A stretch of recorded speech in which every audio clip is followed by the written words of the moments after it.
Okay, hello friends, this is Hollis, and here I am on Facebook. I'm going to talk to you about something that came to my attention a few days ago, and that is that we've spent $210 million, that's $210 million, having a few thousand of our troops, something like 6,000, go down and sit at the border with Mexico and watch immigrants who are across the border.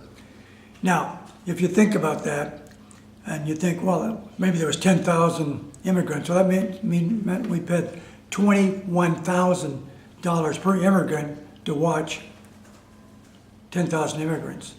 Some people said, well, they only watched like 1,000 of them in the area they were at. In that case, we spent $210,000 per immigrant to watch them. You know, hey, that's an awful lot of money for watching an immigrant. You know, I mean, too much money, don't you think? Now, if we would use that money instead here in the U.S. on education, we would have been able to pay for 5,250 classrooms for a year at $40,000 a classroom. You know, that's 9 months of a room full of students and a teacher. And if there were 35 students in a class, it would fund 183,750 students. Yes, I said 183,750 students. Now, the Trump and the GOP leaders who follow him are either foolish or ignorant people, or just folks unable to learn, think, and analyze. I mean, that GOP is even operating against and acting against the interest of the Republican voters, whose children need education, health care, and the like. So this is not working for something for America. This is working for some profit for somebody, and you can figure out who. For your information, by the way, I assume for the $40,000 that there are wide variations in wages and working conditions, etc., between urban and rural education districts, between southern and northern districts, that is, southern and northern USA, between east and western parts of the nations.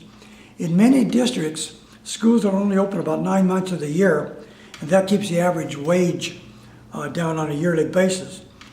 Of course, if we treated our education employees better, which we ought to, it would be a higher cost per classroom, as both teachers and support staff would earn more. Speaking frankly, this is pure cockamamie, and we should not be allowing this kind of performance by our leaders, meaning our president in this case, who came up with this strange idea and now wants a border wall. Talk about nuts. There it is. But you know, it's not really him that I'm really thinking about here. I'm talking about you and me, because we're the people of the country. This is our nation. People of all colors here, all religions, all kinds of backgrounds, all kinds of ethnic things, tribal people, whatever. This is our country, not the president's country, not the country of the rich and the few, but all of us. And if we allow things like this to go on, then it's our fault. We're at guilt, and we shouldn't allow that. We need to take back our country. We need to run our country so it benefits all of us.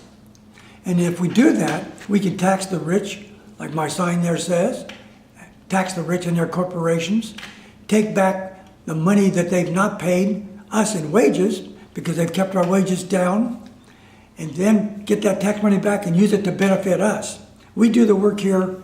We should get the benefit of the nation, not the rich. So we could do that, and we can do it, and we ought to do it, because that would mean that our children would have good education, good medical care, a roof over their heads, good food to eat. Old people would have the same things, plus Medicare, Social Security, and able to live in dignity. We can do all those things by just getting rid of the kind of people who would spend $210 million to go down and watch 6,000 people or so at the border.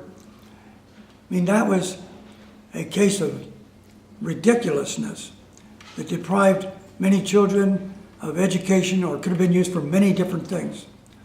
So that's what I want you to think about. And when you watch this, say, yeah, I like that, or no, you don't. If you like it, share it with your friends here on Facebook, and let's spread the word. It's our country. Let's take it back. Let's stop stuff like this border stuff. And let's use our wealth for our kids, our old people, and everybody in between. So thank you very much.